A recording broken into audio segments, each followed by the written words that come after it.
Chile, the southernmost country in the world, shares cultural and ethnic similarities with the rest of South America's countries. With its 2,500 miles of seashore, the land is filled with wonder and disparity, making it a very interesting and unique place. The land of rodeos, of multicultural people, the land of mountains and lakes, a country wanting to get ahead in our industrialized world. Though Chilean historical development shows a distinctive pattern, it also includes trends common to Latin American countries in general. Exceptionally uneven development of regions, industries, and the distribution of wealth is one example of a common characteristic. The degree of inequality is often high, and consumption patterns of the rich may make it appear even higher than it really is. In Chile, the richest 10% of households typically receive about 50% of personal incomes, whereas the poorest 40% receive 15% or less, and the poorest 20% receive only about 5%. Santiago, Chile's capital city, accounts for about 1/3 of the total population. This study presents several features of the extreme poor population, which accounts for 21.3% of Chile's total population.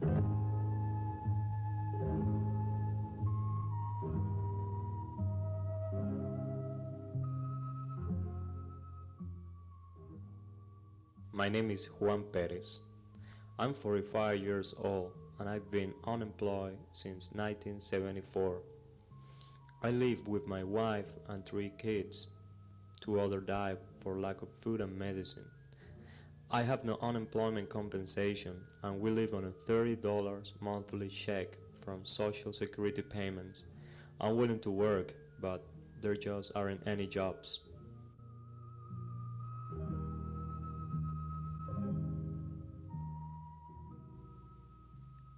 This is a typical example of a slum family. Their life is a continuous struggle for survival. Juan Perez moved to the slum 7 years ago, when he was evicted by government officials to leave the lot he had occupied for 4 years. He and his family share a 1-bedroom shack with no electricity or running water. His 3 kids share 1 bed, and all 5 sleep in the same room.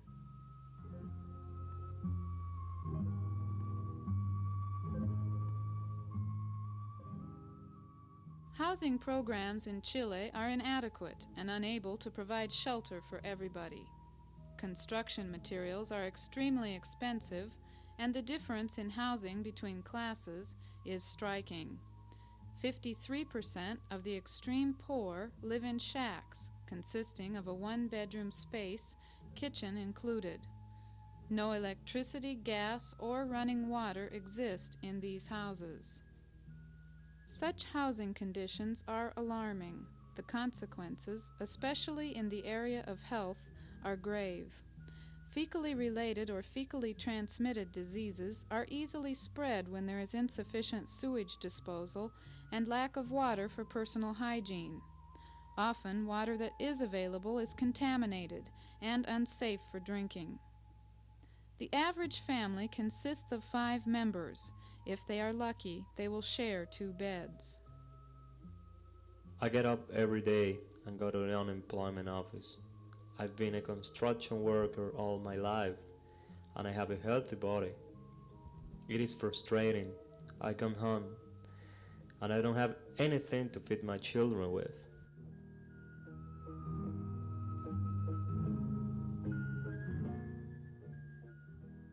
Unemployment in Chile is as high as 23% of the labor force.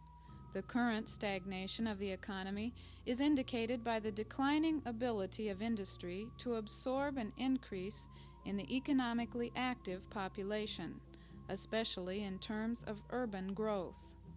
There has been an increasing decline in industrial exports while industrial imports continue to increase. Immigration from rural to urban sectors has widened by as much as 12% each year. The movement to the cities does not coincide with economic growth, but with the relative and absolute decline in the agricultural sector. I moved to the city after living all my life in the farm because I wanted to improve my standard of living. On the farm, I wasn't getting anywhere. I was just a peasant. I wanted to have a TV, a radio, and all those things you see advertised. I should have never come. At least on the farm, I had a chance to grow food and feed my family.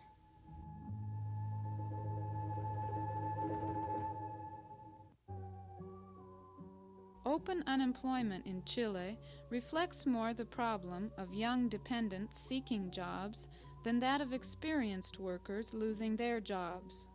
The most widespread and critical phenomenon is simply that work of various kinds, especially self-employed, yields an income inadequate for the working poor to meet their needs. Craftsmanship is usually a way to get some money.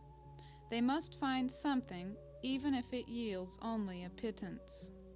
I feel desperate. I just don't know what to do. I work on my little front yard garden to at least raise some food. Can you realize how I feel not being able to feed my family?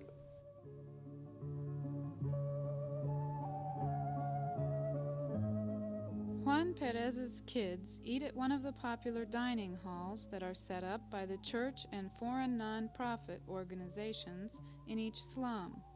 Sometimes food is not available, so women rely on the charity of street marketers who provide unsaleable or overripe items to at least give the children a bowl of soup. Their diet consists mostly of beans and rice, with vegetables available around once a week. Meat is seldom included, as it is too expensive to buy. Many times children go without eating.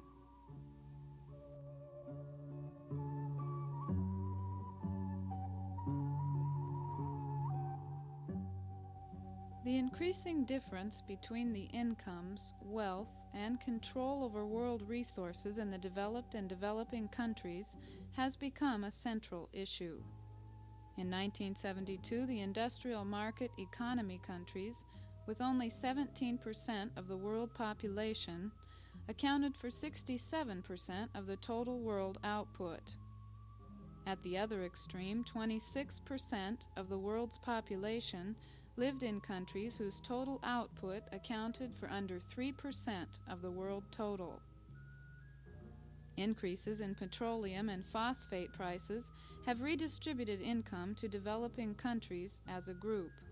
However, only about 1/8 of the population of the Third World live in countries which have gained significantly from this. About 1/2 live in countries that were adversely affected by high import costs for fertilizers and petroleum. Without these basic agricultural needs, Chile's economy cannot provide enough resources for farming. In a study conducted in 1975, Chile's farmland, if sufficiently developed, could raise enough food to feed the entire population. The land is generous and labor is plenty, but farming is still done the old way, and it is just not productive enough to level with the fast demographic growth. Farming needs to be reoriented and farmers provided with appropriate mechanization and resources.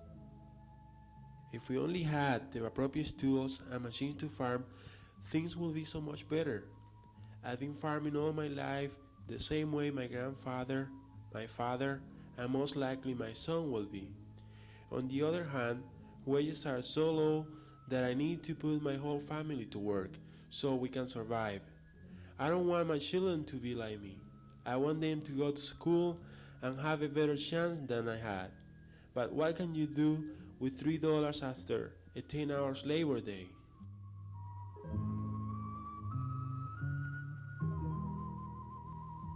Income is very unequally distributed within the labor force. 20% of the poorest families receive a monthly income of $30, which accounts for 3.2% of the total income generated by the country. On the other hand, the richer 10% in the country received 42% of the total income, which is 48 times higher than the poorest 20% of the population. Annual income per capita in Chile is $540, while in the U.S. this figure is currently $10,500 and rising. Although Chile has more coastline than most countries, the fishing industry, which could solve some of the food shortages, is badly developed. Again, the lack of appropriate mechanization is a severe impediment to full utilization and profit of the generous coastline. Sure, there is plenty, enough for everybody, but we just don't have the ways of getting sea pros in a large-scale operation. This is the only job I know how to do, and I don't think I ever get ahead.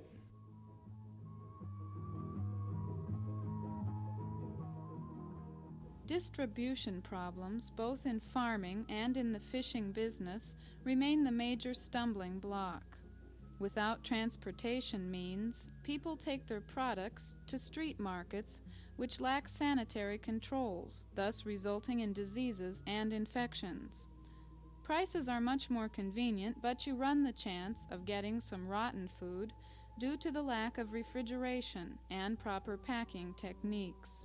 Diseases spread easily and are hard to fight due to the low number of doctors and hospitals, especially in the rural areas. Health conditions of the poor everywhere are basically similar.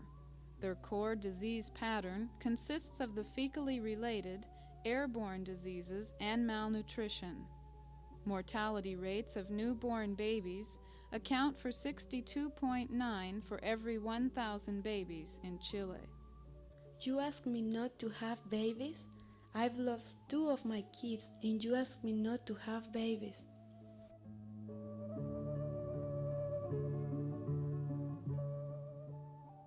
A number of health risks derive from high fertility rates in developing countries. High mortality rates induce families to have many children so they can assure themselves of surviving progeny, and more important, children mean an extra pair of hands to help bring some income home. Widespread malnutrition results due to the inability of households to support 6 or 7 kids. Nutritional deficiency and immaturity were the direct cause of 8% of the deaths occurring before the age of 5. Rehabilitation clinics have been set up, but are insufficient to take care of the increasing number of infants. A recent study shows that 16% of Chile's preschool population is severely malnourished. Brain damage occurs due to inappropriate nutrition, and after the age of 2, it is irreversible. Population growth in Chile now stands at 2.4%, while in developed countries it is usually less than 1%.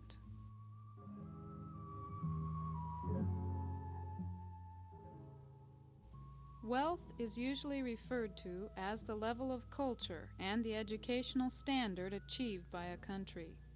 Efforts are oriented towards giving the country's population a complete education program that would consequently raise the overall standard of living. Although education is offered to most of Chile's population, 68.3% of the poor don't finish elementary school, and only 5.9% have studied more than 2 years of high school. The dropout rate is largely due to lack of motivation, but also can be attributed to the fact that parents put their children to work or send them off to beg. The following article appeared in Time magazine, 1976. Julio Gonzalez is 12 years old. By day, he roams the streets of Santiago, Chile, running errands, stealing windshield wipers, and picking pockets, anything that will make him a few pesos. Ragged and dirty, the master of a rich vocabulary of profanity, he is sneered at by passers-by and hounded by Chilean police. At night, Julio uses an empty doorway as a bedroom and an old newspaper as a blanket. He counts no one as his friend except his buddy, 11-year-old Alvaro, and a mangy dog. No one else, not even Julio's mother, cares what happens to him. These children aren't even poor, comments an official in Santiago. To be poor, you have to have something. They have nothing. They are a subclass. They have become animals. He continues, unless the problem of the abandoned children can be solved, Latin America has no future.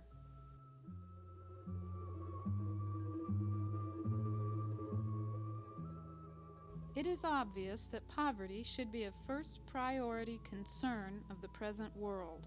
Money allocations should be redistributed and waste stopped. You can help, too, by cutting down on the amount of waste and by supporting public and private organizations dedicated to helping the poor. You owe it to your children and the children of your children.